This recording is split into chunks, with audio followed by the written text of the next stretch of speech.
Why did book stop reading my shit? Why do they read that other shit?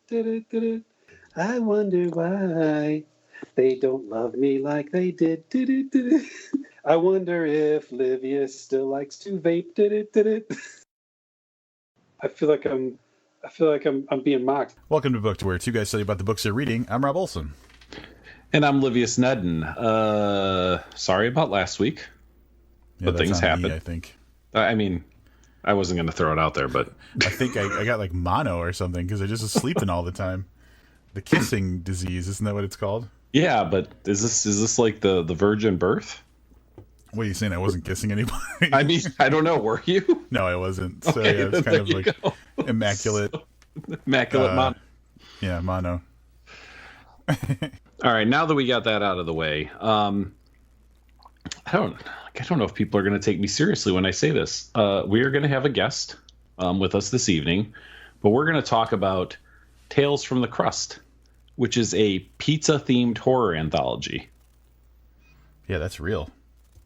Now, people who listen to this podcast regularly, they already know about this, right? They've seen all the social media, they've whatever, but people who, maybe don't listen all the time or don't run in the same, whatever social media circles that we do might think this couldn't possibly be a thing. But somehow, amazingly, it is. And we're going to get to the bottom of it this episode. We're going to get to the crust of it. So here's the synopsis. It's terrible. I know. I'm rusty. It's been, we took a week off. Here's the synopsis for the anthology. The toppings, terror and torment. The crust, stuffed with dread and despair. And the sauce. Well, the sauce is always red. Whether you're in the mood for a Chicago-style deep dish of darkness or prefer a New York wide slice of thin crust carnage, or if you just have a hankering for the cheap, cheesy charms of a cardboard-crusted, delivered-to-your-door devilry, we have just the slice for you.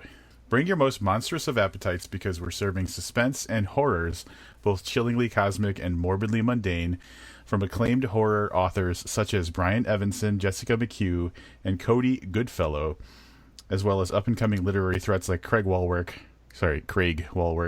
Sherry White, and Tony McMillan. Tales from the Crust, stories you can devour in 30 minutes or less, or your next one's free, whatever that means. The whatever that means was actually part of the synopsis. I just didn't want people to think that Rob was just being snarky. That wasn't one of my ad-libs. No. So, yeah, we're going to talk about stories from there, maybe not in the traditional format, because we're going to have with us in just moments David James Keaton, who is one of the masterminds behind this book. It's probably an apt to put it right. Yeah, he seems so. Knowing him and knowing that this is a pizza horror themed book, he's probably the guy that kept egging on Max Booth to keep going with this when Max probably had little crises of why are we even doing this? I'd imagine David was the one that kept pushing it forward. That's a question that still needs an answer. And here's Dave to answer it for us. David, thanks so much for coming on to talk to us about this pizza book. It's been, I looked, 4 years, way too long. So it's about goddamn time we got you back. Yeah, it's good to be back. Who'd have thunk it would take a pizza-themed horror book to get you back on the podcast? But you went all out. I'm going to give you that. That definitely caught somebody's attention. Yeah, it caused a bit of an online ruckus. Yeah, so we want to talk about that, but I have the first question, and I'm sure from here I don't know how many more questions there'll be, but I think that listeners, especially ones who haven't read this book, have one real question, and that's why. Why? Oh, wait. Give me another drink, Spider. Wait, are you busting my balls?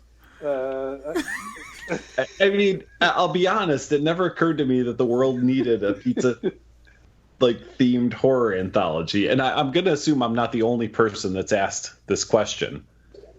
So, as the mastermind behind it, why? What? How did you come to the decision to do this? There's so many lies out there that I have to I've woven such a tangled web around this book, but I'll say I had two other anthologies I did, and 2 is like a cursed number. So I always wanted to do 3. And you know how, like, Tarantino's retiring after 10 movies? So I wanted to retire after 3 anthologies. Then I would never have to do one again. So, you know, I was kind of desperate for a theme. And it seemed like an untapped kind of gold mine. Like, the idea is that, you know, you see all those bacon memes. Like, people like some kind of basic, stupid kind of humor. I'm not saying pizza's like a bacon meme, but there is a universal love for pizza. And the idea was, could somebody do that seriously? Like, could somebody do a pizza horror story without it sounding like a Goosebumps thing, like something stupid? Like, could you take that seriously? Because it's kind of like the idea of the good Bizarro stories. You know, they're already inherently weird.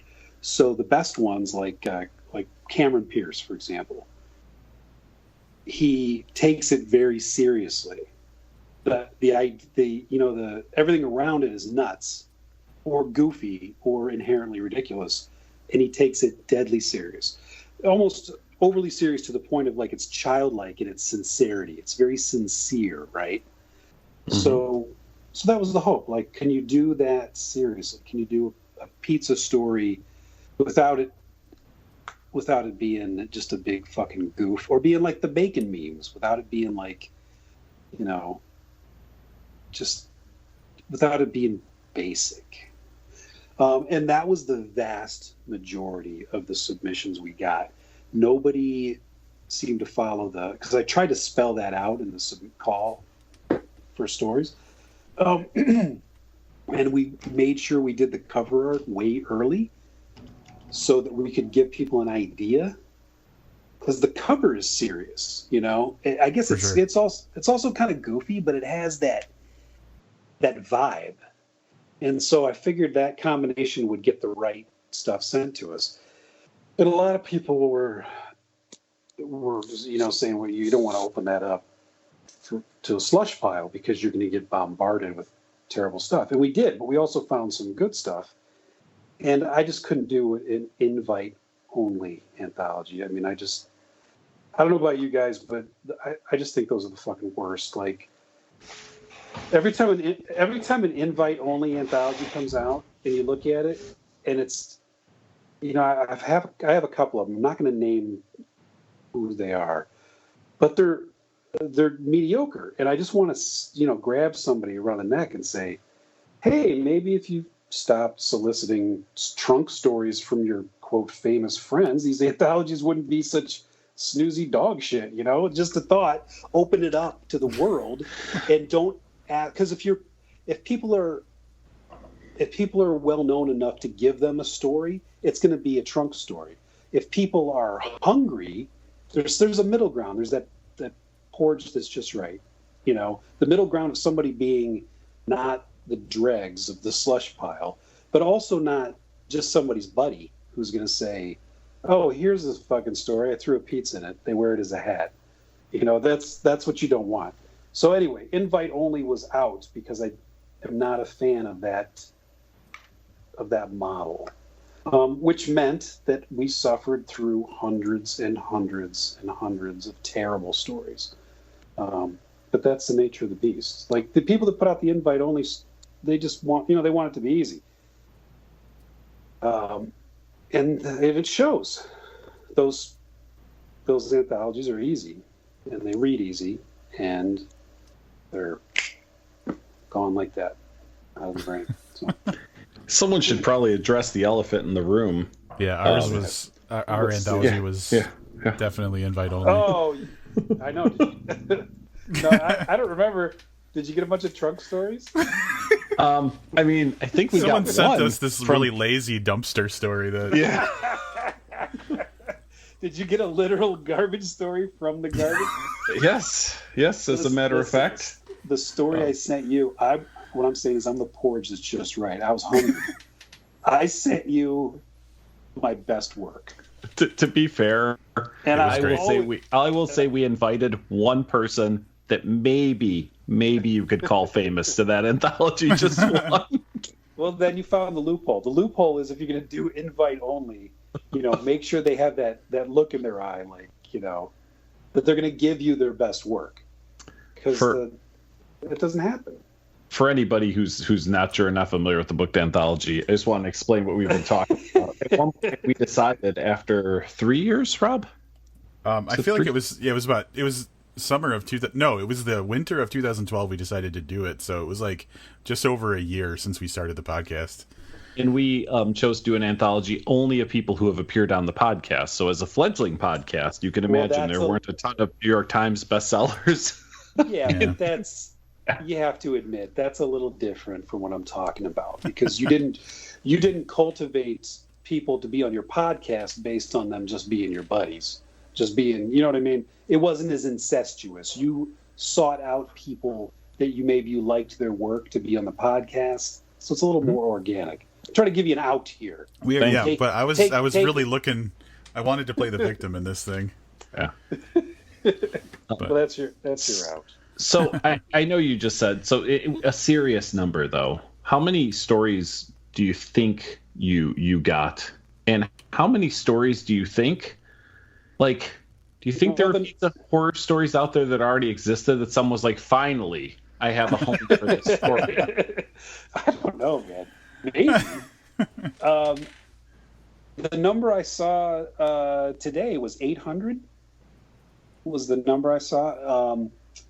It was a blur. It was a blur. I think that the people that wrote bad stories wrote them fast, and they were short, and it was just kind of like, here you go. And because they saw the call for submissions, and they approached it like the bacon meme. They're like, oh, fuck yeah, pizza. Here's your fucking pizza story. Oh. You know what I mean? So those came fast, and they were easy to burn through. I'm not saying we didn't invite anybody. We invited some people as well. And there were a few that I worked very closely with, where there were some gaps that I wanted to fill in the book. And that happened with the Alcatraz book, too, where, probably the best example of that was for the Alcatraz book, the idea was that I thought was missing was somebody writing a story that was based on that YouTube video, the Russian prisoner who jams himself through the food slot to escape his cell. Did you guys see that video? No, Jesus. Yeah, I mean, I read about the video, and I don't think I actually saw it, but I'm familiar with what you're talking about. Yeah, so there's a YouTube video of security footage of a guy escaping his cell by cramming his body out the food slot. So I thought that would be a great story, because I kept trying to think of anything that has been unexplored with prison. And you guys know Glenn Gray in his medical horror. So I reached out to him and I said, it would be really great if you could apply your medical knowledge to what would actually happen if somebody squeezed through the bars of their cell. And he wrote this very clinical,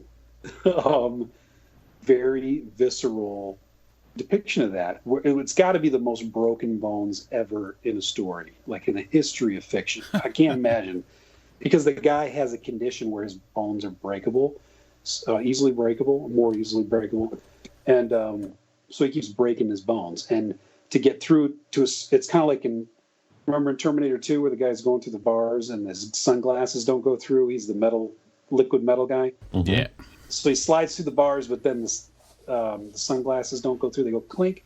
So that's kind of what happens with this guy's head, because the guy's head is just a little too big for the bars. All the manipulating he's doing with the rest of his body.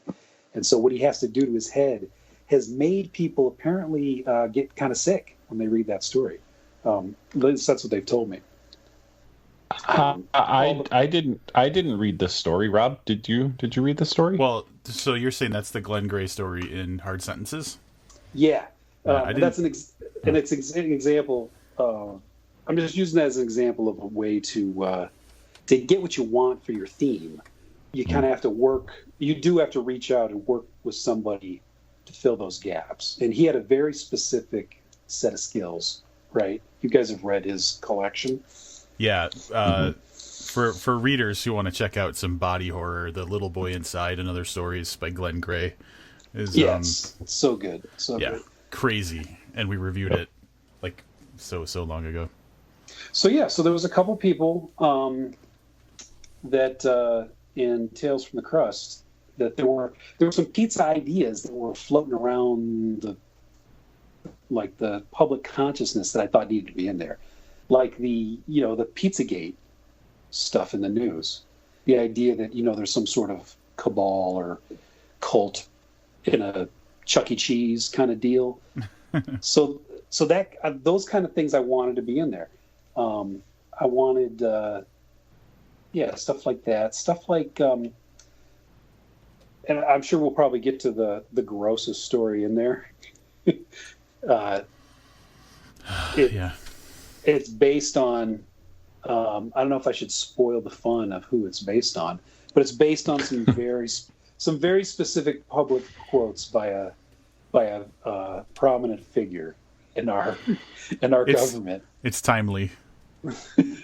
Yeah, and that's one of those things that filled those gaps. Although he came up with that himself, that one came out of the blue and just kind of like sideswiped us.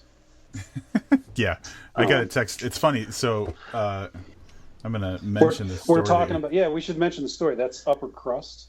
Yeah, by Michael Paul Gonzalez. And as I was setting up for tonight to do the podcast, I got a message from longtime friend of the podcast, Adam and Oshkosh, whose legs don't work. Adam, yeah. Who he posted recently. He bought the big ass kind of kit or whatever for your anthology. He says, "Holy shit, Michael Paul Gonzalez can write gross out horror." He said, "There's a paragraph I had to skip and will never ever look at again. Also, pizza horror is odd." So that's an early review from Adam and Oshkosh. For Upper Crust was a little tough to stomach. No pun intended. Yeah, it's definitely the I would say it's the grossest one, and you actually not to I'll just give you a teaser. You're going to hear a little bit more about that story in the near future in another capacity. Tease that a little bit, but yeah, that was good because it was also tapping into the zeitgeist, right? Yeah, for sure. And that kind of thing was what I thought was kind of exciting. Stuff that was current and not the you kind of imagine like a horror story involving pizza is going to be. Well, the one we got a lot was a possessed pizza oven of some kind that's like eating people. The oven showed up a lot. The pizza attacking people showed up a lot. Like, this isn't slush pile. That's not to say anything. Attacking people.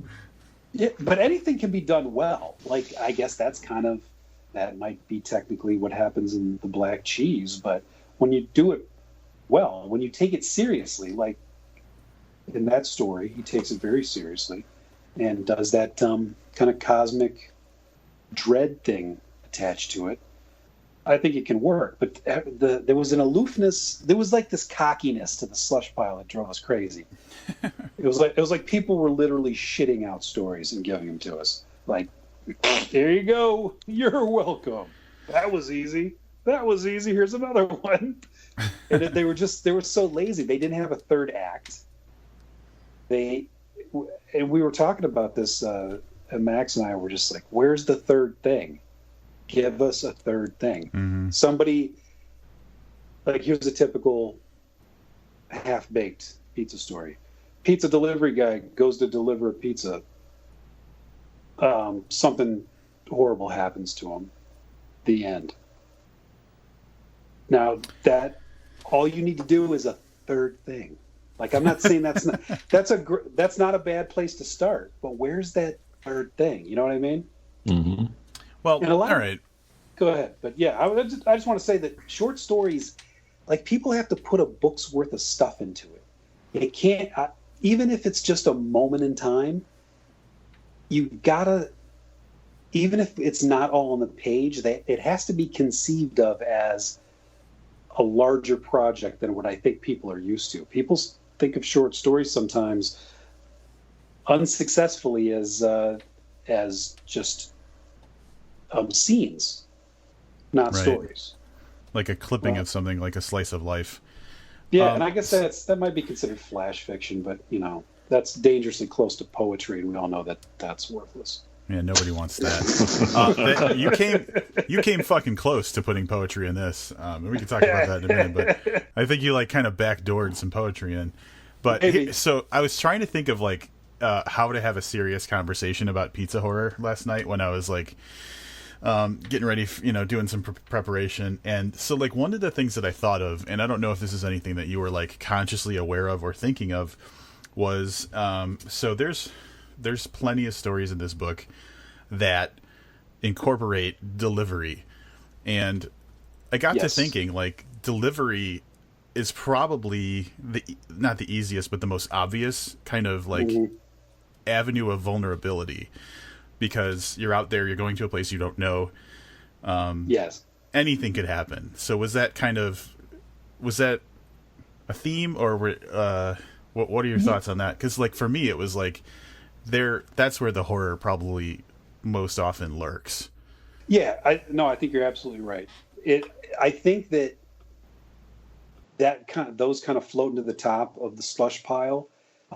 There were a lot of delivery guy stories, but you're right. It's got an inherent suspense built into it. Right. Now I don't know. And I think it might be more incidental that we have so many, just because it's not that it's a easy way to write a pizza story, some sort of shortcut or half-assing it.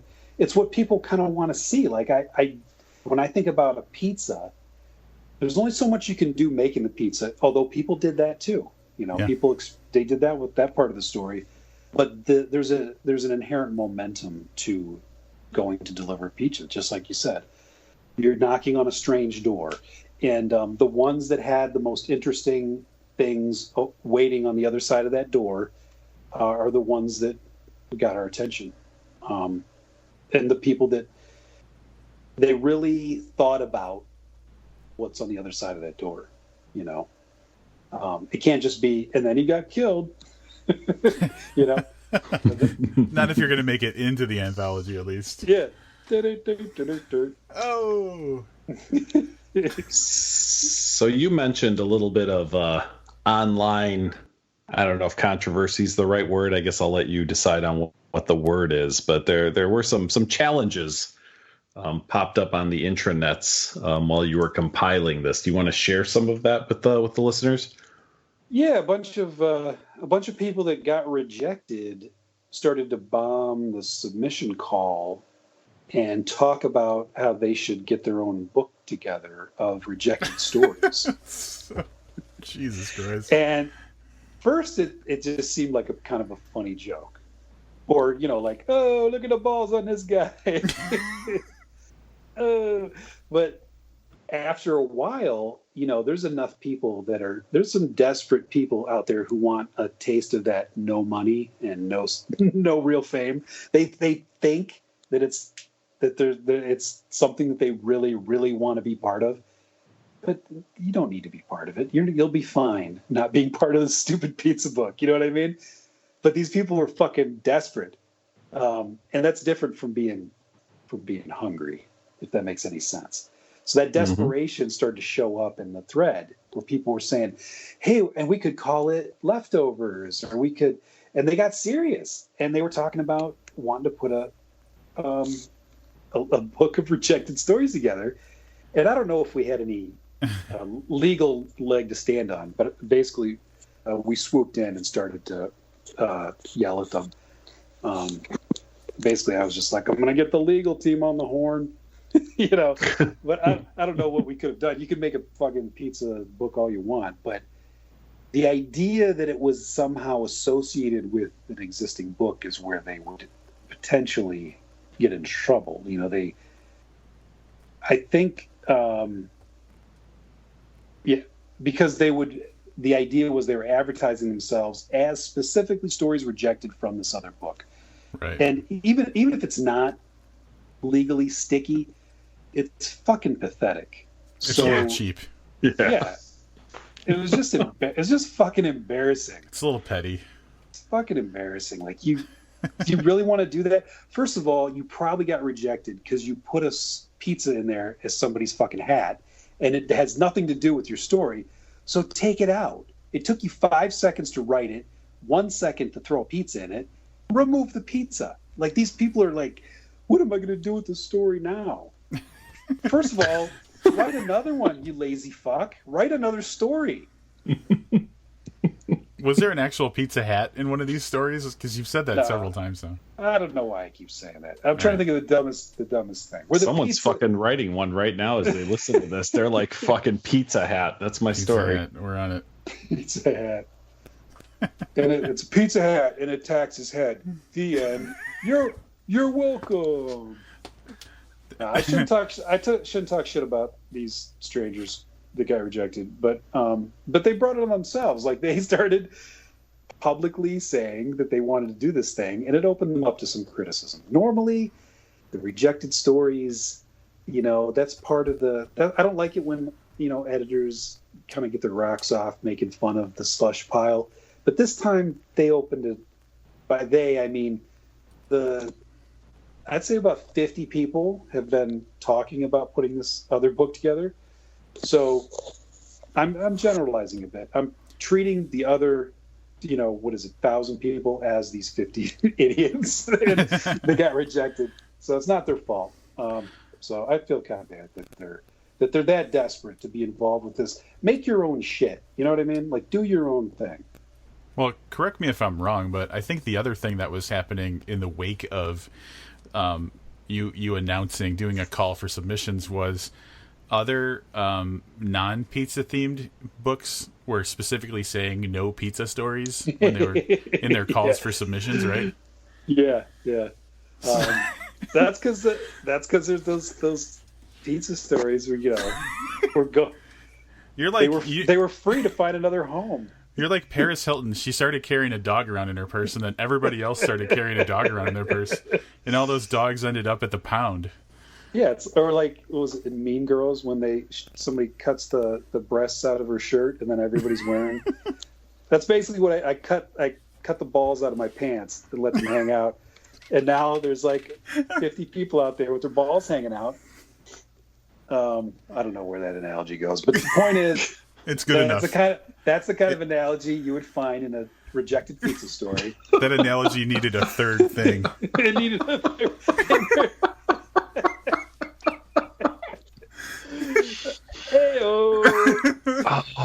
Oh man! Oh, you busted my balls. So I think we have a pretty clear picture of where you were on this, but you were not the only editor.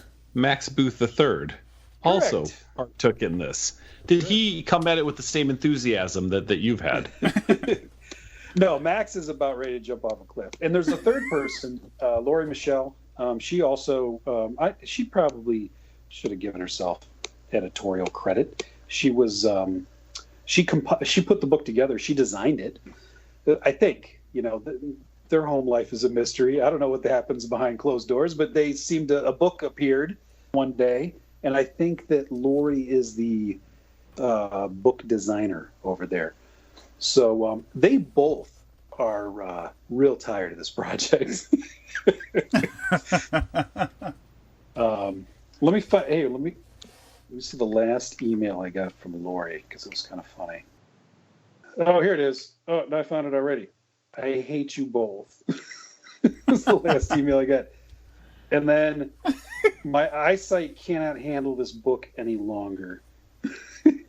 And then I said, you'll never hate me as much as I hate myself.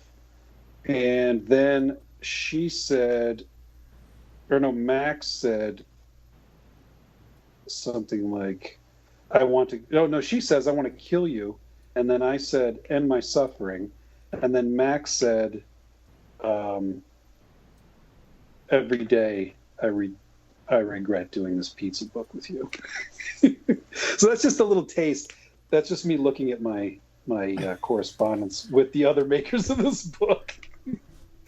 And I don't know, we were in the trenches for a while, so that might be serious. Who knows? Well, now that you guys are rolling in the dough, what? Maybe they feel a little differently about this. He went there. He did it.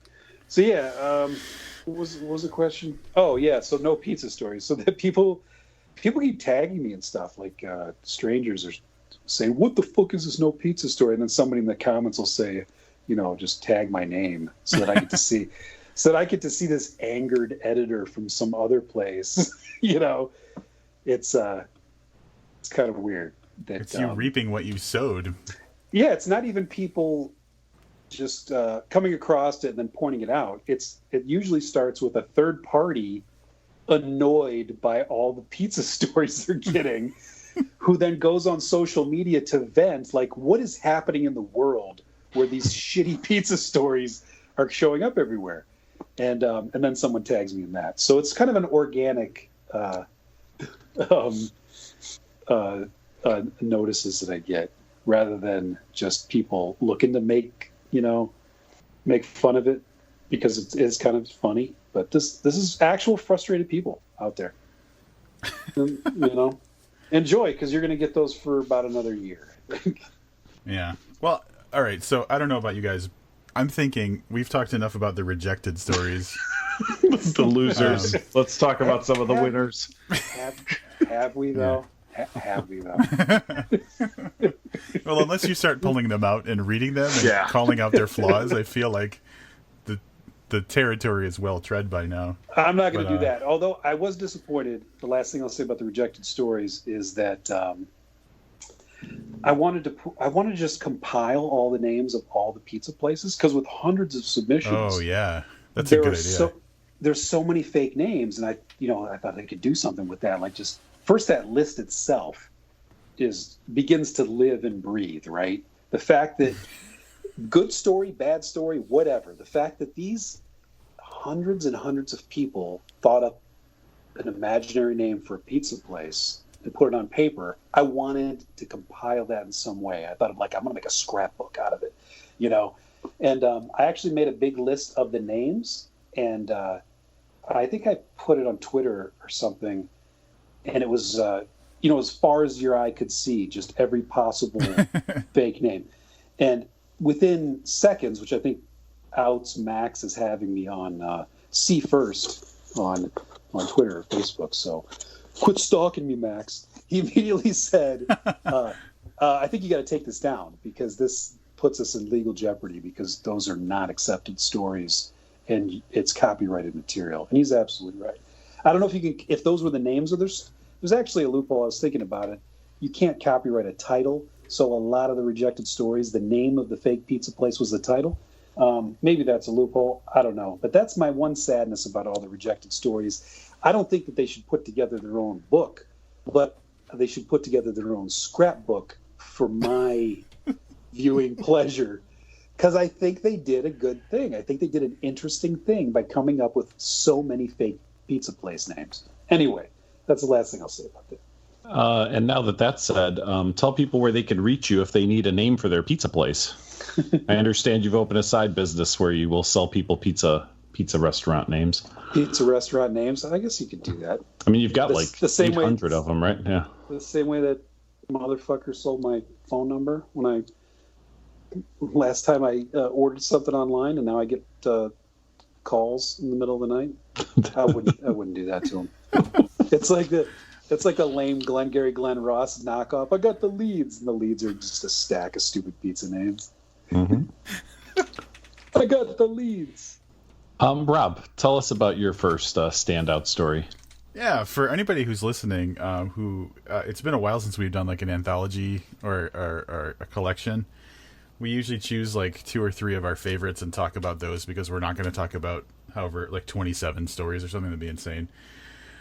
The first one I'd like to talk about is I'll just do these in the order they appeared in the book so as to not be biased. Last Request by Robb Hart, which in my short little synopsis I wrote, it's about someone who works in a prison who I guess kind of empathizes with someone who's on death row, and the person who's sentenced to die, he wants his last meal to be pizza from this pizza place in New York, and it's yeah, I just really enjoyed it. I thought it was a neat idea, and like the way it unfurled was really good. Yeah, and that's a fun one because it's, I don't know if you guys noticed, it's one of only 2 reprints, and it's yeah. it was in his collection of food takeout noir. Yeah, which I think if you read the introduction to that, he talks about how a friend gave him the idea for his food noir book. I'm not saying that's me, but if you go back to Facebook and you look at when he had I think he published a couple food-based crime stories, like his bagel truck one that he read in Louisville, and I was down there with him. I think I said something in his comments like, you know what, you ought to put a collection of food noir together. And he said, interesting idea. Now, we've never actually talked about whether all the different ways I might possibly be inspiring Robb Hart, but I think it's kind of there's some synchronicity there where he wrote then other pizza crime stories and put them in this book, and then I reached out to him and I said, you got all these food crime stories, do you have something pizza related? And he's like, well, as a matter of fact, I do. And of course he does, because he's got so many food related crime stories that it would be, and he lives in Staten Island, you know. Yeah, New Yorkers can't help themselves from like talking about how great their pizza is. Right. So I figured there's got to be, and he had it. And so that's one of those things that fell into place really quickly, where the story already existed. It had already been published. So we just had to slap it in there. So yeah, that was a fun one. And it's also positioned great because it, like we were talking about earlier, it takes it very seriously. It's a very somber piece. And it happens right before the gross out extravaganza. But it's kind of like a bit of a mission statement at the beginning saying these stories are going to be relatively serious. So I think it was a good addition. Yeah. Yeah, it's for sure the most down to earth story in this collection. Like the most plausible is probably the way I would put that. And it's also the least gross. Well, if you like Robb Hart crime food stories, you should check out Hard Sentences, the Alcatraz collection, because he wrote about the mess hall in Alcatraz. That's that hook. That's that food hook again. And we got him for that too. So what are you guys leaving me hanging? What's happening? I just wanted to give you as much space as possible to shill your other books. I didn't want to make you feel constrained. Well, it seems like a no-brainer if you like this one, Robb. I have the other book already. I can go buy another one if. Yeah, I know. You didn't buy that one. I sent it to you. So I don't know who you. It's not like you bought it. It's not like you went to Alcatraz and bought it where it is available. By the way. No, I think I was in your living room when you gave it to me. All right. Going to the complete opposite end of the spectrum. My first standout story is Mickey and the Pizza Girls by Sherry White. Oh, see, I was wondering when that would get some more attention. It hasn't showed up in the first few reviews that I've seen online, and it's so out there that I thought that it would be an outlier where people would be fascinated by it. I love this goddamn story. I really did, and I think it was. It came at a part in the anthology where I was ready for a change. Mm-hmm. And man, did we get one. It is probably up there with the most crazy of the Bizarro stories or books that I've read. And it takes place in this kind of near post-apocalyptic future where something has happened that have caused people to kind of meld with other things. And if you go outside the outskirts of the town, there's this weird thing that happens. Mm-hmm. And there's a lot of the Oh Mickey song in it. And it was absolutely terrific. Yeah, I know you liked it because of that song. Because of that song. Yes, that's actually the last cassette I bought was the Oh Mickey song. Shit. But you know what? It was super lighthearted. In what, quite honestly, I mean, the rest of the book is really heavy, right? So it's a lot of really gross stuff, a lot of really serious stuff. And this one, although a little gross in parts, is just. I don't know. It just seems like a very fun-loving story. It really brought some levity to what is otherwise a pretty heavy collection. Yeah, there's some humor in some other ones, but that one was. I agree that it's got kind of a whimsical thing going on, and even though there's some body horror in it, but it's almost like Dr. Seussian. Like there's something about it that feels like cheerful, carefree. Yeah, it's like a cheerful horror story. But yeah, that one was fun, and it was kind of like, it reminded me a little bit of Cameron Pierce's stuff we were talking about earlier. Yep. Kind of get that. Yeah, the Ask Goblins of Auschwitz. Yeah, which is a child perspective of some very gruesome body horror. But yeah, and I think it comes right after a very dry, academic sort of story. So I think it's got a good placement as well, where it kind of opens up after spending time almost in the library of the previous story, it like the lights come on and you're in this weird Seussian world, so. All right, my second standout story that I'd like to talk about in this anthology is "Elude the Snood" by Tony McMillan. So the basic idea of this story is this guy goes to a pizza place, like a popular pizza place, whose kind of marketing mascot shares a name with his last name. The character's last name is Snood. And it's basically made him like the butt of jokes and stuff like that. And so he's basically snapped, and he goes to this pizza joint to exact his revenge or have his moment with this pizza chain.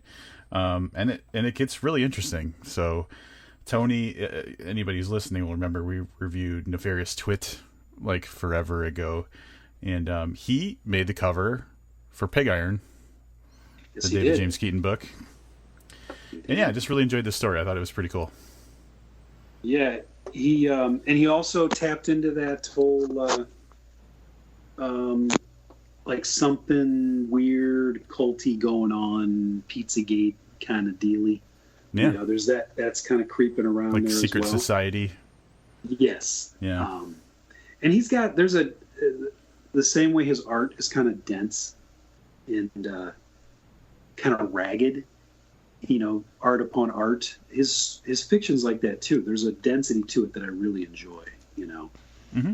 And he's got there's some great zingers in there. Yeah, there's a lot of there's a lot of individual moments that stand out for sure. My next standout story, and a little bit in the vein of Robb Hart's story, in that there was some fairly emotional stuff going on, is Leftovers by Betty Rocksteady.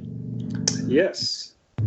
And this is a story about a girl who loses a loved one, but that is a small part of the story, because she lives in a world where, for lack of a better term, there's some form of zombies that have started appearing. They're kind of like just hang around outside your house waiting for an opportunity. And there's some pretty good emotional stuff in there. I really like that story. Aside from how crazy the world she lives in is, I thought that the characters were really great, and I probably had the best emotional connection with that story, which it's difficult to say publicly, that emotional connection with a story in a pizza horror book, but there you go. It happened with Betty Rocksteady's Right. story. Well, I think the key there is that she very smartly grounded it with very relatable dilemmas. Like the dilemma is not the creatures; the dilemma is her mother. Right. And so that's your in to that crazy situation as a very relatable crisis that's going on.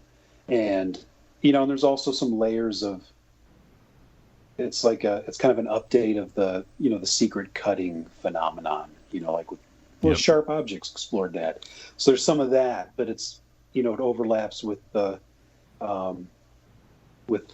whatever the creatures are causing is all. It kind of feels like a self-mutilation thing that she's doing as a way to get a hold of her life, which is something that you see in stuff like Gillian Flynn's book Sharp Objects. So that stuff was great because it adds that that humanity to it.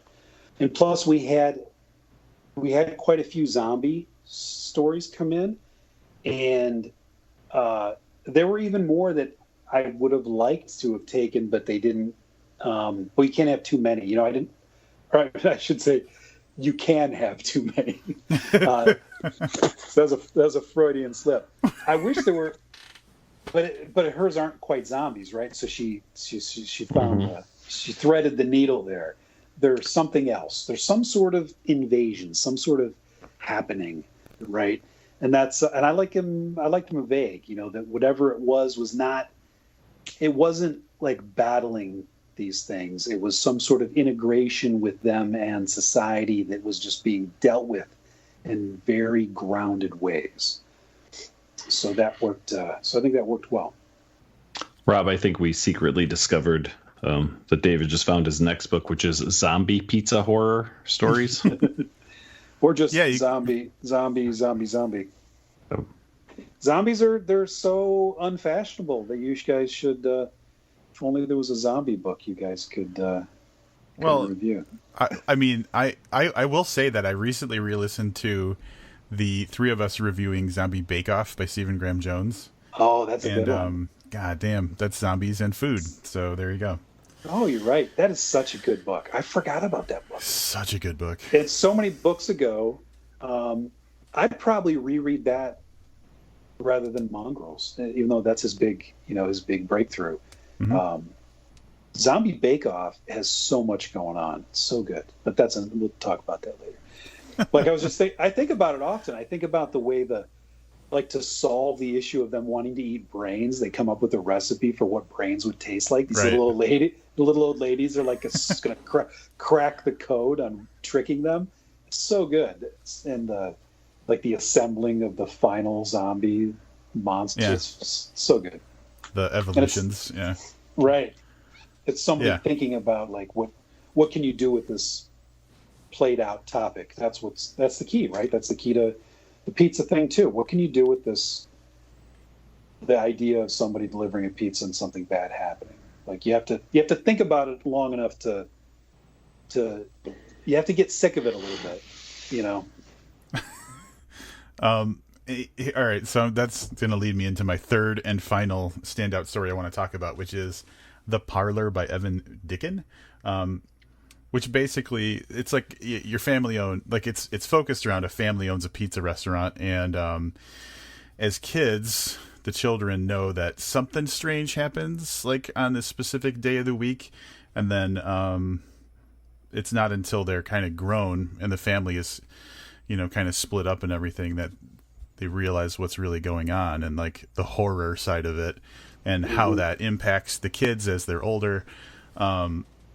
So good story as far as like telling a story of what happens to people, but the evil shit that happens was probably one of my favorite like creepy things of all the stories.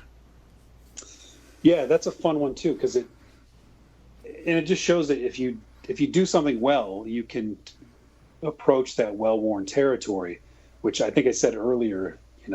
We got a lot of stories about something weird going on with the ovens. Yep. And he deals with that in an interesting way, and it helps that it's again grounded with very relatable conversations. Kind of had a Stranger Things kind of Stephen Kingy vibe, with those Totally. with the kids, and that stuff's very accessible. So it kind of lulls you into a more relaxed reading experience before you get to the crazy shit.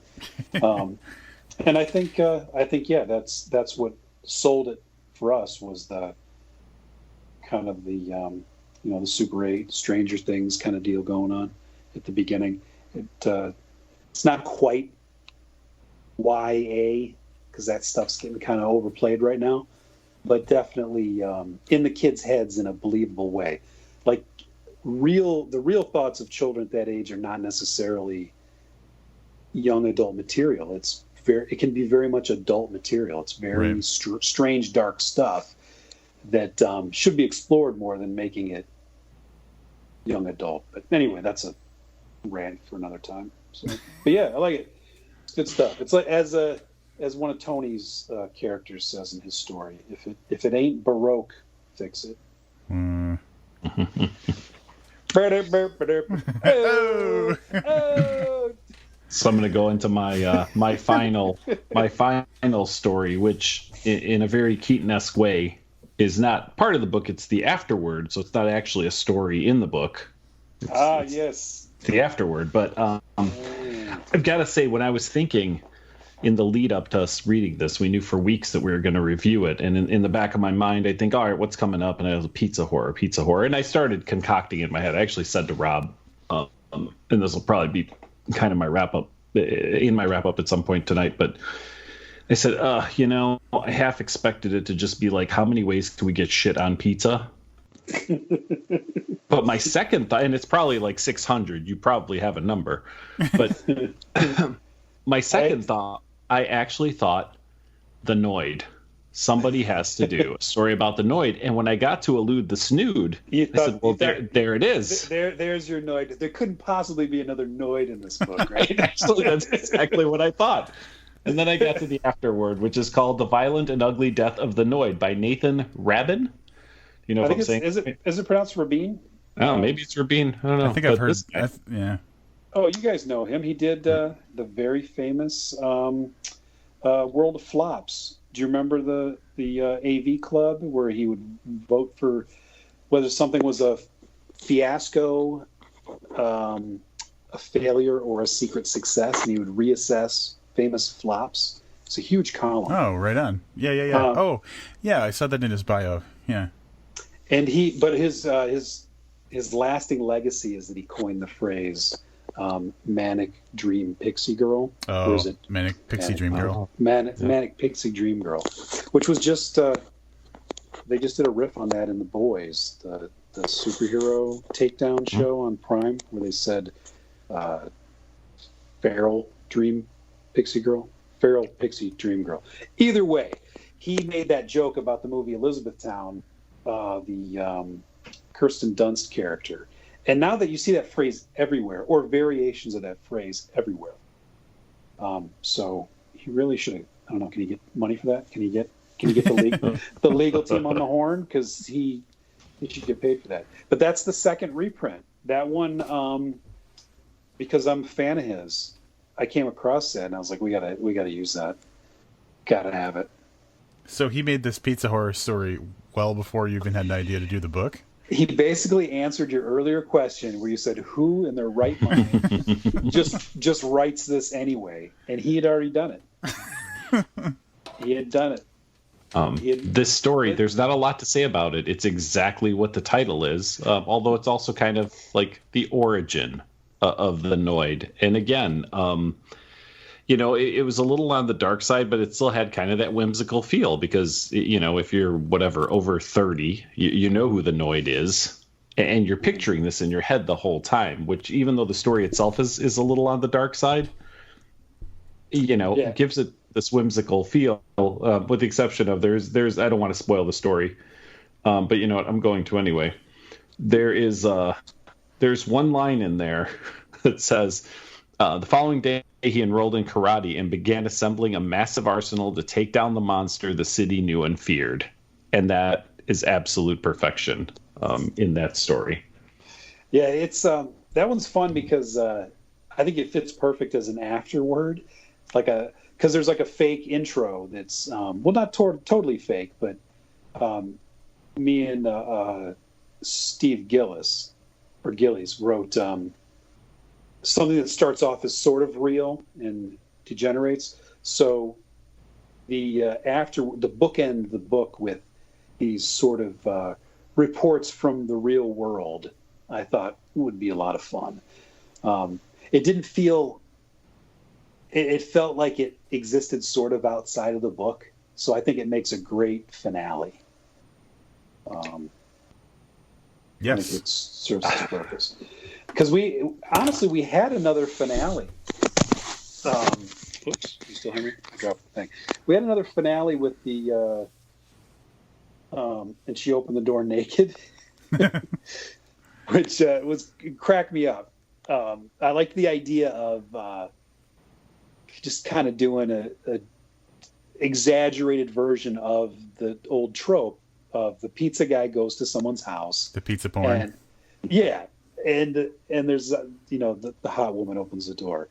And so that as just embracing it, but also just kind of taking the piss, right? Seemed like a fun ending. But then I thought we started throwing a lot of endings at it. Max and I did our own extra story as a gag. And then there's a final, the Nathan Rabin piece. So it's like I didn't want the party to end, basically, is what I'm saying. So I kept. You have three possible endings to this book. In perfect David James Keaton fashion, I might add. So, yeah. Rob and I had already talked a little bit about the introduction, but there's an introduction that also has a story in it. There's an afterword that has a story in it. So I really thought like there was probably some kind of limit you committed to for stories, but you thought like, how else can I get stories? No, it's just you got it back. You got it backwards. As like with the other books, it's all just a very thinly veiled attempt for me to get my own work out there, like to create a pizza book around my own ideas about a pizza story. Like it's a long con, basically. I want to put out a pizza story. I knew it was ridiculous. I knew people would be like, what are you doing? So if I create sort of this world of pizza stories and then just slide one in, or slide one in two. Start two in, or maybe three. Maybe there's some that are, hey, maybe there's some fucking pen names. I'm not, who knows? Who knows? Yeah, no one's ever heard of, Matthew King before. If you read the even numbered words in the bios, you may find that there's something else there too. Oh no, Andy's doing the secret society thing. Yeah, there's a lot of bells and whistles. So that introduction was the best introduction I've ever read. Partially because of your kind of the way you communicate your ideas. I like intros also, too. I have fun with intros.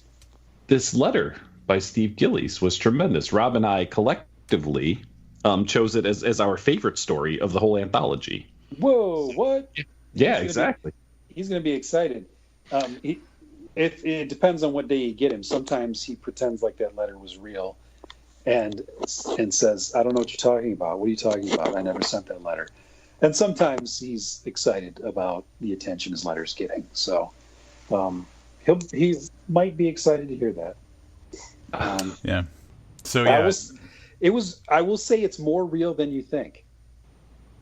It was legitimately a letter that he sent me. I will say that. I'll leave it at that. And things progressed from there. Is he a writer? He is. I think he actually he developed some sort of writing app or something. I don't know what he's doing. We went to grad school together. The part of the letter was that's all true. We went to the University of Pittsburgh and had a couple classes together. And he, he's in Chicago. I think he's close to you guys. He's somewhere in that city with you. But it's kind of interesting. A lot of people from University of Pittsburgh incorporated writing into their careers, but in interesting kind of different ways. Like another guy I just saw the other day he's doing a cartoon on Netflix. He's writing it, and that's another one of my classmates. So I think Steve did something. I want to say something with an app related to some sort of learning tool with superheroes. I don't know. I might be getting this all wrong. I'm sure that if he listens to this, he'll be like, "What? No, it's this thing." So it would be funny if it turns out he owns a pizza place. He might. He's gonna maybe write you another letter. When I say maybe, it's not sure if he actually did. This will result in another letter, I have no doubt. He wrote the dialogue for the robots in a cartoon app it's on iTunes. Zachy the Robot, Quest for the Museum Treasures. So it is. I don't know what that is, but Zachy the Robot, Quest for the Museum Treasures. He did the dialogue for. Yeah. But again, it's just another example of what you can do with an MFA. Oh, yeah.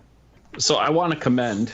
Probably my favorite line in the book is an analogy to Pac-Man, and without giving anything away or whatever, but it's in the story, the bonus slice written by yourself and Max Booth III, entitled Pizza Party Friday. So I have a pretty good idea that I know which one of you came up with that, but I guess I'm just looking for confirmation. So which one of you guys came up with the awesome pizza or Pac-Man pizza analogy?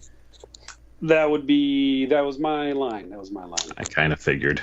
Because it's at the end of it's at the end of the story, but it's not at the end chronologically. I remember it felt like it was missing something, even though I guess it's kind of a joke story, but we took it seriously. So It felt like it was missing something as far as its structure. So I kind of Tarantino'd it up, and it doesn't. Yep. It ends on its emotional ending rather than where the characters literally end. And the emotional ending felt like that sort of wistful moment, thinking about how when a Pac-Man character dies, it's very pizza-like, right? It looks like a little pizza, and it turns itself sort of inside out. And I thought that would be kind of a sublime conclusion. And it happens in the chronologically in the middle of the week. It counts down the days, right, to Pizza Party Friday, and I forget the order that it goes, but I just kind of shuffled it up like Pulp Fiction, So this is, I don't know who's going to be weirder in this exchange that's about to happen, but I knew that the Pac-Man thing was yours because you do a Pac-Man thing in the Last Projector. Uh-oh. Did I do the same metaphor? No, it was something about running off the board on one side and coming on to the other side. And that's interesting. What you're describing sounds a lot like a sequence in Under the Silver Lake, where I knew we would get to this. Not yet, David. Not yet. Not yet. Where a character maps out a video game to figure out, he kind of makes a treasure map out of it, and in those games you run off the side and you come out the other side. Yeah. I'm not saying that they stole from me, but we got the legal team on the horn. You know what I'm saying? Yeah. So anyway, I knew that Pac-Man thing was you because there's little tent pole obsessions of yours, and I think that So what you're saying is you knew the Pac-Man thing was mine because you saw it in Under the Silver Lake. Is that what you're saying? No, that's what you're saying. Because that's you'd be right. But I do have to say that the kind of when the reveal of the Pizza Party Friday story happened, I was like, man, that's fucking great. That was a really good kind of oh, I see what's going on. So I really enjoyed that story too. That's funny. That story is been around a while. I first took a crack at that with John Bowden we were trying to think of something to write together, and it's just kind of hilarious. It was back when I was closed captioning still, and I took my break at the closed captioning place, and I thought John and I should write something together. And at the time, it was going to be I think I don't know if the characters' names were Dave and John, or if they were two other names. Mm-hmm. But either way, I just started and just said, day one, the world ends, this guy wants to find a pizza. And John sent back, I have no idea what to do for day two. And I said, well, let's just give it some time.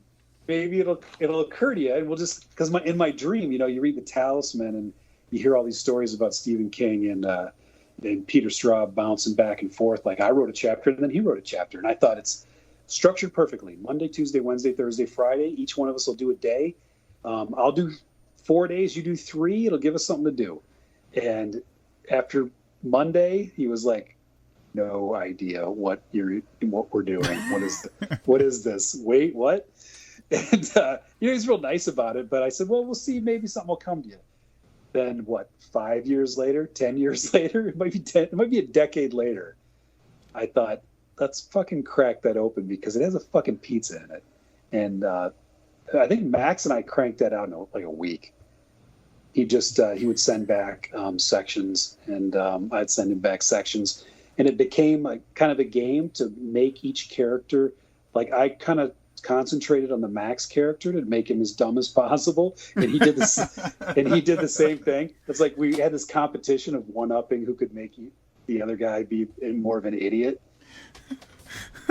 So you'll notice there's all this talk about,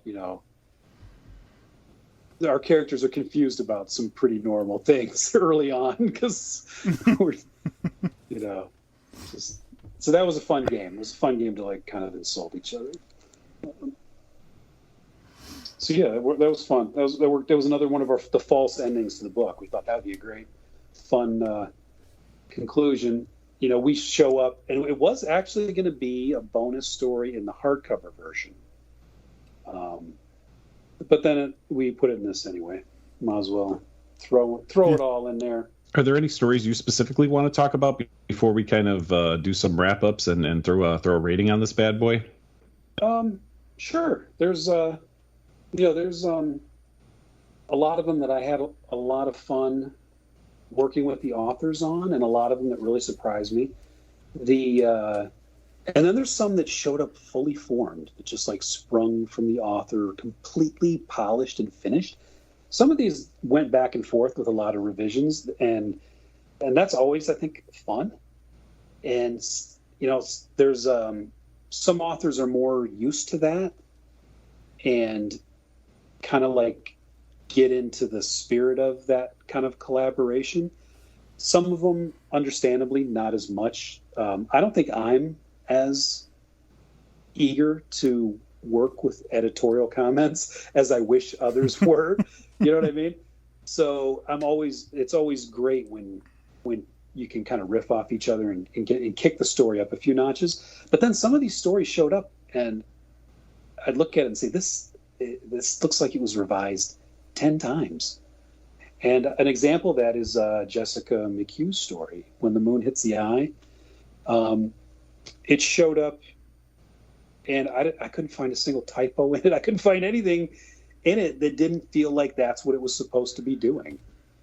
And it's the frat boy story. I don't know if you got it's right at the beginning. And it was very polished. And I think later she said something about it when I mentioned that to her, that she hired someone or knew someone who gave her feedback on it, and that they worked to flesh it out. And that would be great if every author would get it to that level before, but then again, you would miss out on some of that minor collaboration that some more eyeballs can do.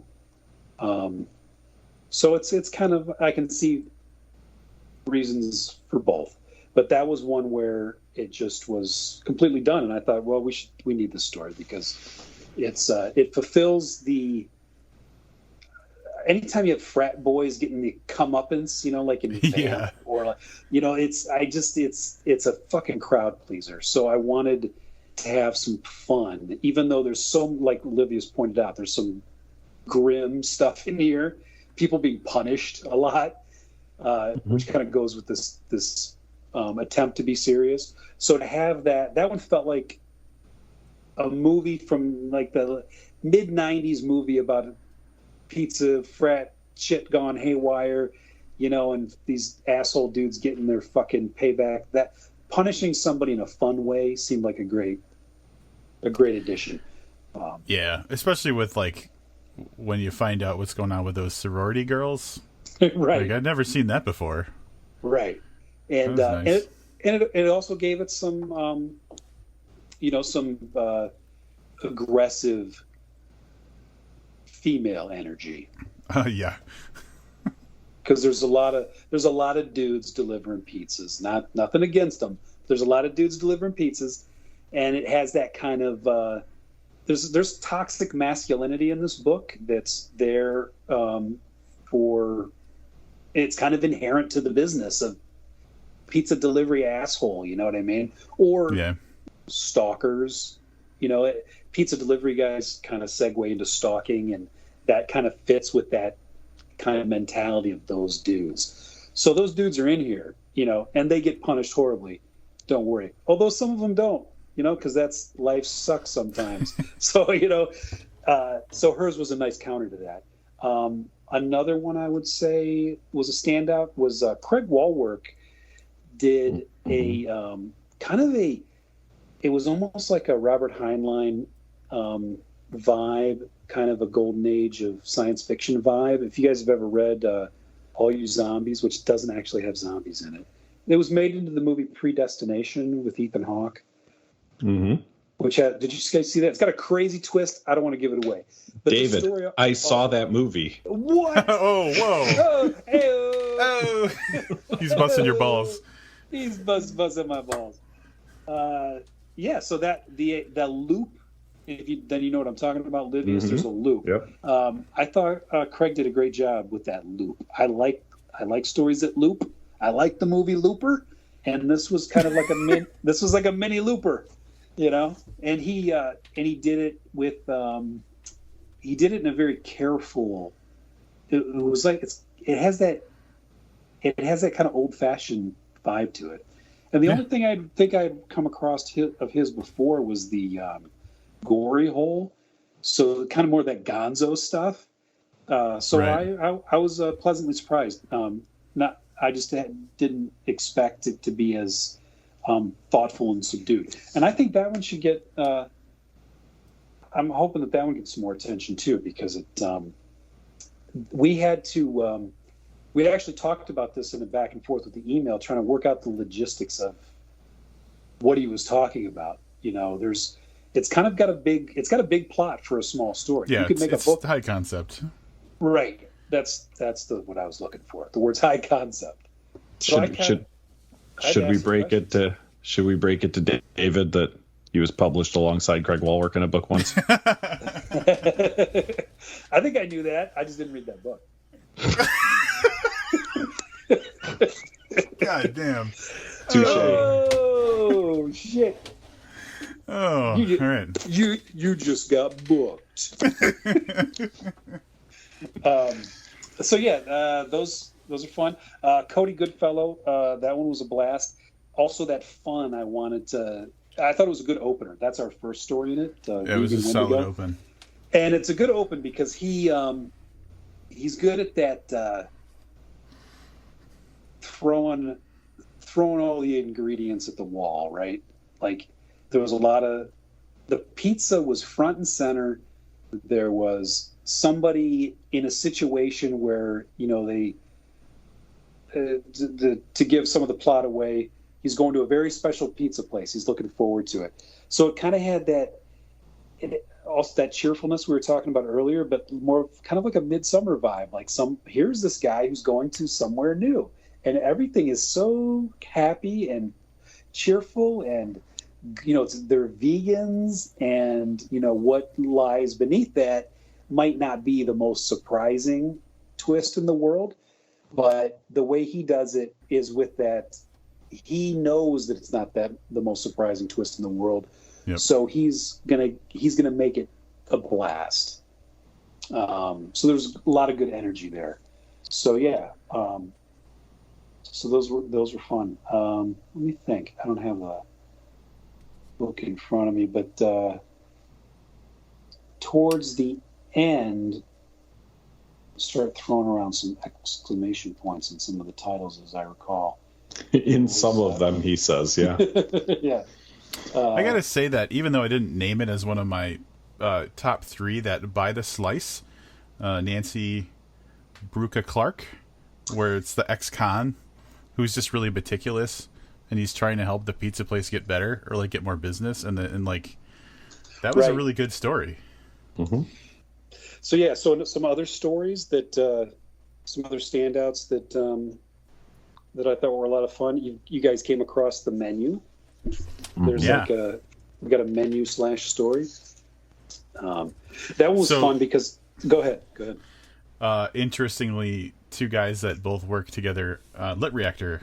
So Josh Chaplinsky and Robb Hart, both Lit Reactor dudes. I don't know if you made that connection, but yeah. I actually got the intros over at Lit Reactor right now, so it's a little incestuous.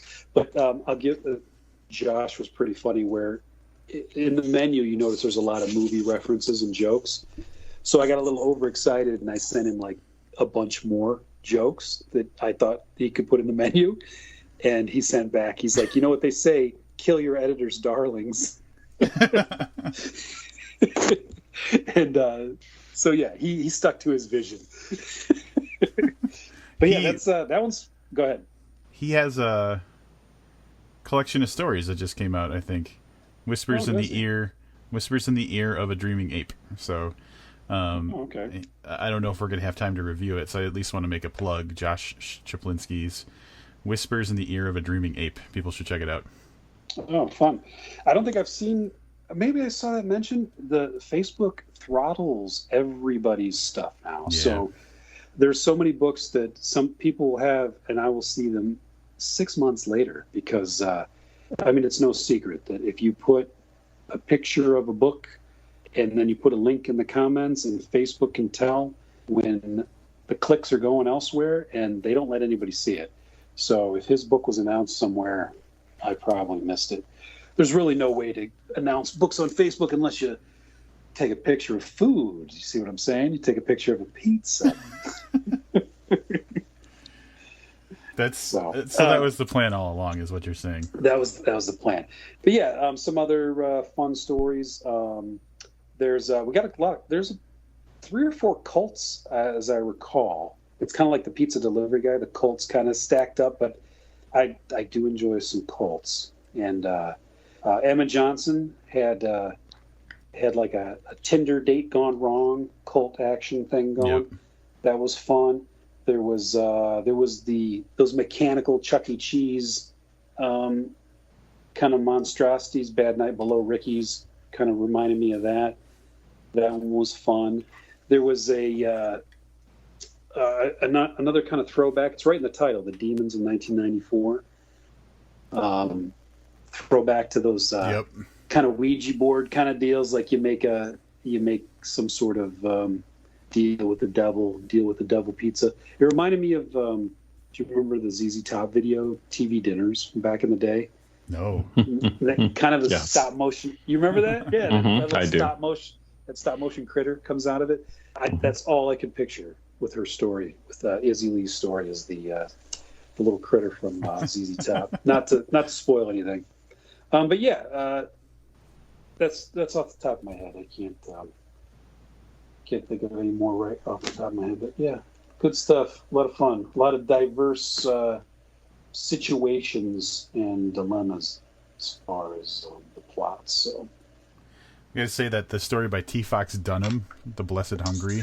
Oh yeah, that's another zombie one there. Right? Yeah, and that was really weird. Like, not weird in like a bizarro way, but just weird in a like it's a straight zombie story that has a couple of things where it's like, oh, all right, well, I guess that's a part of the story.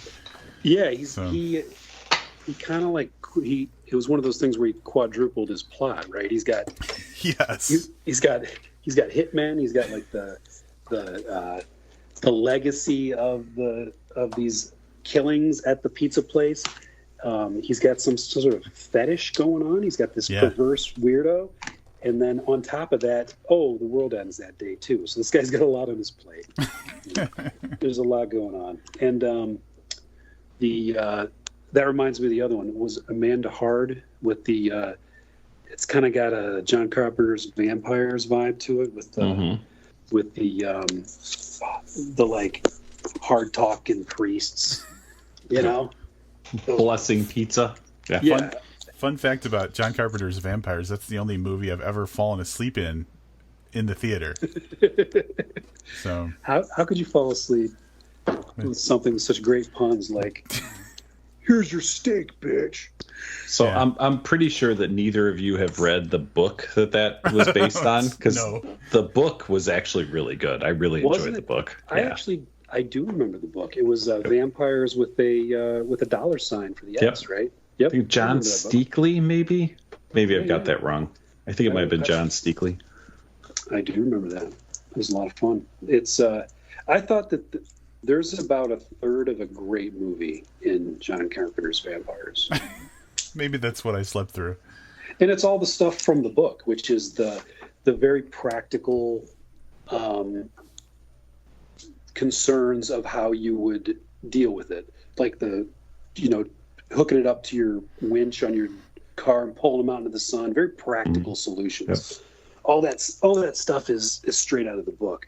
It's when he starts to get just the cliches start to stack up and it gets kind of lazy. Isn't Bon Jovi in that?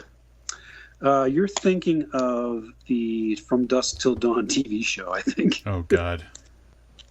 No, he was in the Vampires movie. I don't think he was, dude. James Woods was. James Wood is the big one in James that. Woods, John Bon Jovi. One of the Baldwin guys in it. And James Woods was one of those, like, profane... Was he a priest? He might have been a priest. But that's what it kind of reminded me of, so...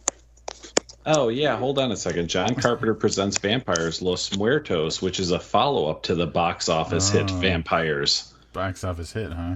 Yeah, I didn't see that second one. And Bon Jovi's in that?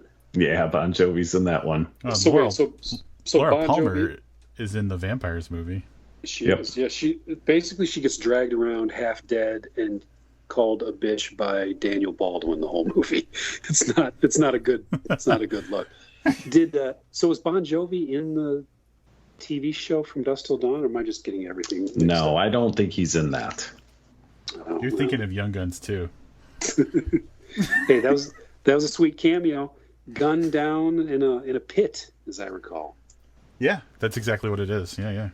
It's just and they linger on him with his he gets like 3 hair. extra frames. Yeah. Yeah, and it makes no sense. It's like, who's this guy? Is he important? Oh no, he's not. There was a great review of remember Bon Jovi put out he had like a cowboy moment where Wanted Dead or Alive and the Young Guns 2 soundtrack. Yep. And one of the reviews was being real snarky, and they're like, John Bon Jovi, inspired by his pointless cameo in Young Guns 2, has now become a cowboy, and it was like the Elton John kind of crossover tune that he had in the Young Guns 2 soundtrack. I don't remember. Oh shit! Did I lose you? No, we're here. We're learning. Oh, the my battery's dying on my laptop or my iPad. But anyway, what did that have to do with anything? Oh yes, the Amanda story. Yeah, I like it when priests swear a lot. It's a lot of fun because you don't expect it. Yeah, it was good. It was definitely good. We should do wrap-ups. I think we're going to do wrap-ups. We're probably at that point. Rob, would you like to go first? All right. So, I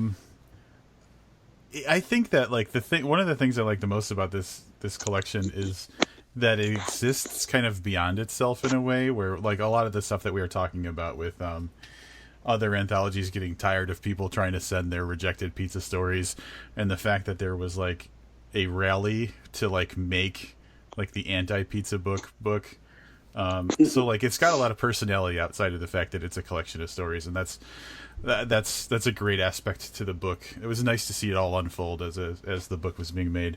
But I think that the world needs books like this, where someone just has an idea and they're like, fuck it, we're gonna see what we can make out of it. It has a lot of like authors that I really enjoy: Craig Walwork, Robb Hart, Michael Paul Gonzalez, Tony McMillan's in there. We didn't even mention Brian Evanson, who I fucking love. Oh right, yeah. The he's got that creepy conversation with the fight that kills the guy. Oh, spoiler, dude! It's in the beginning. The guy dies. It's like the first paragraph. Can you cut that?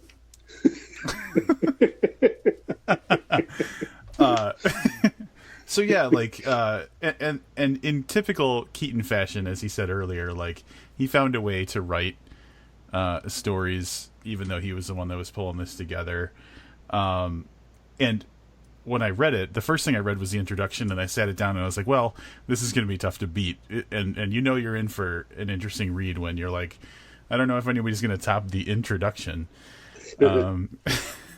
So it was a lot of fun. It had some ups and downs, and I think when you have 26 or 7 stories or whatever's in here, you'll be hard-pressed to like all of them. And there were some of them that I just didn't taste right to me.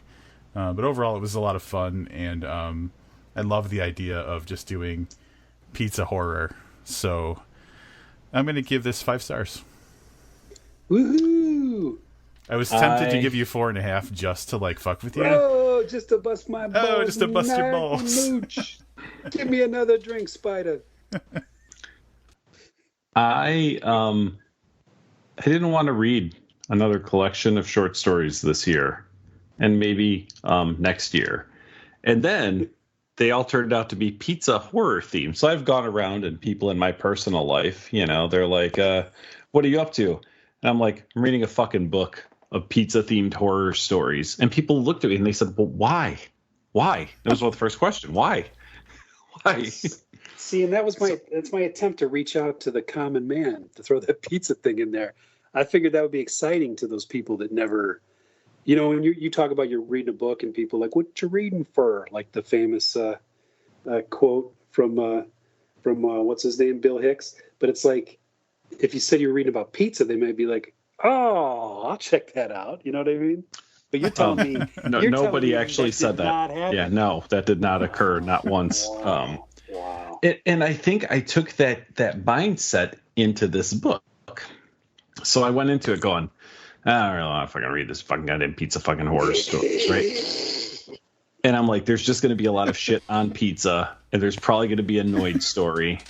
And you were right. And you were right both times. And I don't know what I'm doing with my life. But what I found was, and you said it, there is a diversity of stories involving pizza and horror that I could not have imagined without this. And like Rob said, they're not all my favorite stories. But some of the ones in here showed a cleverness that I honestly didn't think I was going to find in the page of this book. And it's just me being really, really honest. I even looked at the table of contents. I was like, I know some of these people. I love some of these people's work. And I was like, but they're not going to fucking pull it off with a pizza story.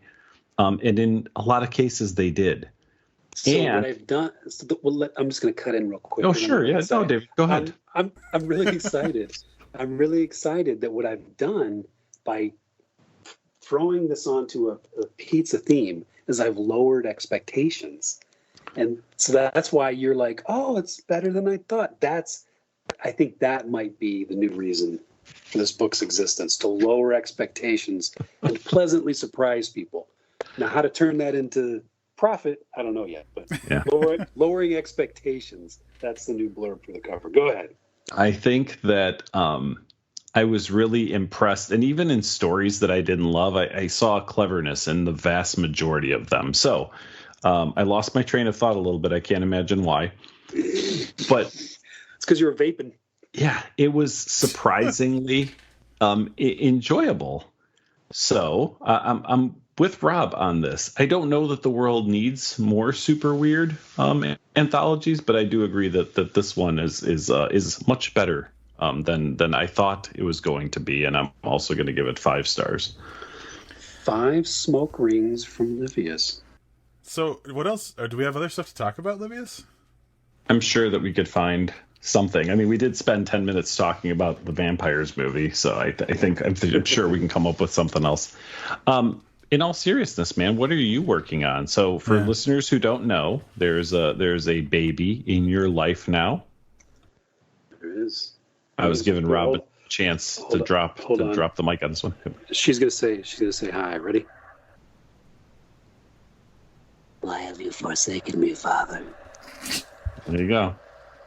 That's the baby monitors are creepy. I'm putting together a whole book of baby monitor horror. That was the podcast debut of baby James Keaton. That's right. Anybody in your life is going to be whatever their first name is, James Keaton. Yeah. Like you do a podcast with Doesn't work. James. Yeah, there's a J. James Keaton. J. James Osborne. Yep. But yeah, what was your question? What am I doing? I'm just well, this thing took a year, so I'm gonna take a break. But I've got a bunch of books out there waiting to hear something back. Since the last novel, I've written 4 books that I've been so far unable to place anywhere. Maybe old new dad over here could use a win, universe. So give me some fucking good news on my books. There was one called Gorse. I'm always like, oh, that fucking book. Yeah, it's no longer that. It's it's that's why I brought it up because it's been a couple years. So I know it's probably something entirely different by now. Yeah, it's something different now. It's probably like a stage play or something. It's in flux. Pig Iron was almost a play, but and a movie, almost a movie and a play. A lot of almosts, a lot of almosts in my life. So yeah, I'll let you guys know when something it actually happens. But for now, there's a lot of almosts. The only, I guess, Under the Silver Lake was a big success story because I finally got a book turned into a movie. Do you want to expand on that a little bit? Because you talked about it at length in your podcast. Nah, let's just... It's starting to sound a little bitter. Here's what I want to say. That adaptation was not very good. I didn't care for that movie. Just throwing it out there. That was a shitty adaptation. So I don't know if that's what that means to you, but it's certainly a mixed bag, right? Like, do you want the movie that ripped off your book to succeed, or do you want it to be bad? I think that depending on when you catch me, I want it to be good or I want it to be bad. I'm not totally convinced that it ripped me off, by the way, but I have a lot of people who constantly tell me that it did. So I'm just about convinced. There seems to be a lot.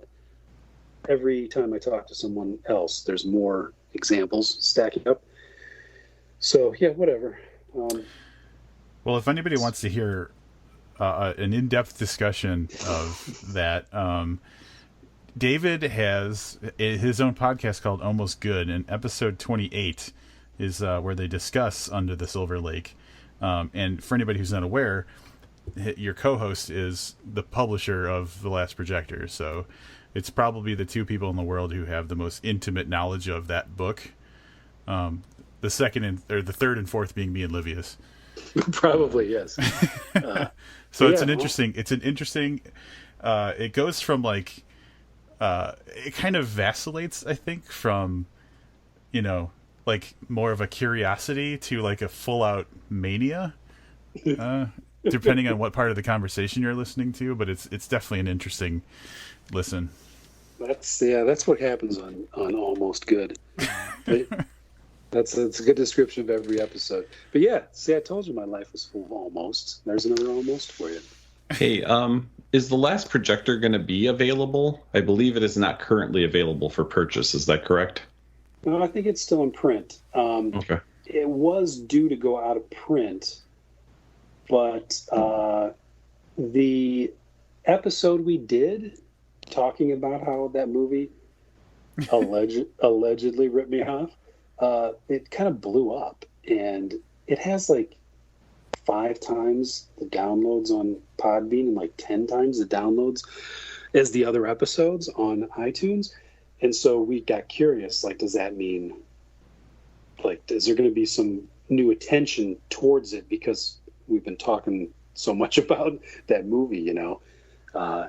So we're waiting to see what's going on. There seems to be, because he gets the statistics for those sites, Osborne does. And he said that it was just lighting up that, and if you look at the number on Podbean, it had the numbers are public. And, you know, a lot of the episodes after a month, what it'll say 50, which means that's 50 people downloaded it. And then usually another 50 to 100 people will just listen to it on, you guys know all this, we'll listen to it on the screen.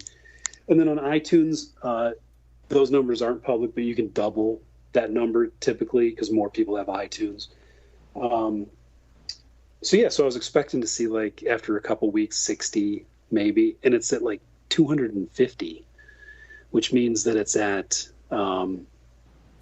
it's probably to get like 500 people off Podbean have listened, and like at least, this is just in a month, like 1,000 people off of iTunes have listened to it.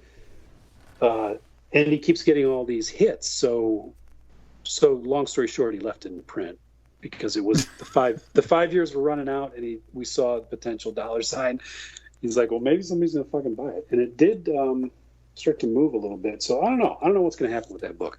Right now, it should be available, but it is at the end of its contract run at Broken River Books. So if you want to get it, you should probably hop to it. Maybe Under the Silver Lake will send me a cease and desist. No, that'll be good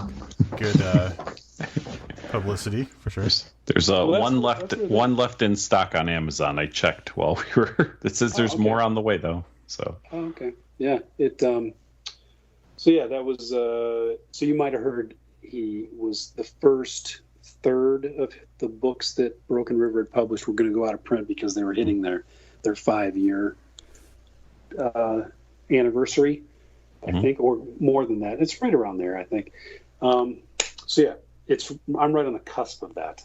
You're 6 days away, according to Amazon. 6 more days.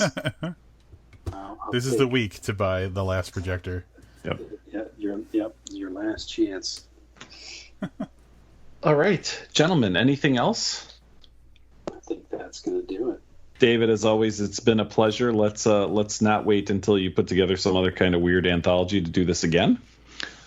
Maybe we can collectively find a book the three of us want to review together. That's always a blast. But thank you for, I don't know, ignoring childcare or whatever you've done for the last couple hours to be here with us tonight.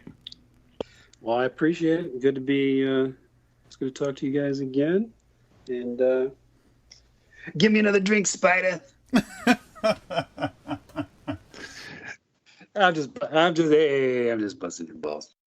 Once again, awesome to have David James Keaton back on. I'm a little pissed at myself and well, I guess you for taking so long to get him back on, because that was a lot of fun. Yeah, we do this all the time, right? Like, we get someone on, we're like, that was so much fun. Why did we wait so long? Yep. So, David is somebody who has been with us since almost the very beginning, and continues to be probably the most entertaining guest that we have. No offense to all the other guests, but I always re-listen to episodes that he's on. I don't re-listen to all of our episodes. Yep. So I'm actually looking forward to hearing this one back when I'm not involved in it. So if you've listened to all our episodes or whatever, if you just want more David James Keaton, I would say just go over to Amazon and search for him.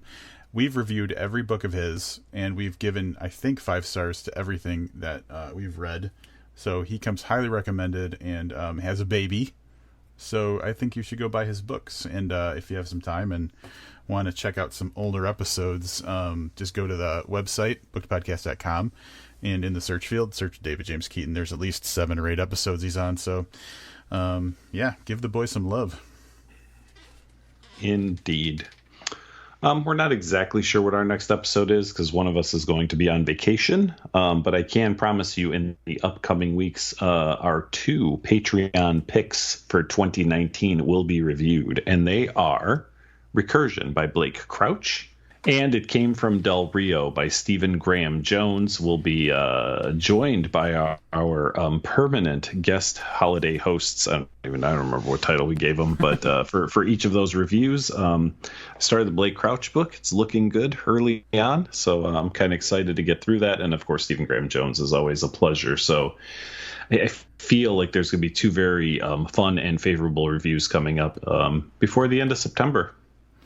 Awesome. Well, that is going to wrap it up for a lengthy but excellent episode with guest David James Keaton. Come back for whatever we got next episode. And until then, I am Rob Olson. And I'm Livius Nedden. Keep reading Pizza Horror Stories. Pizza.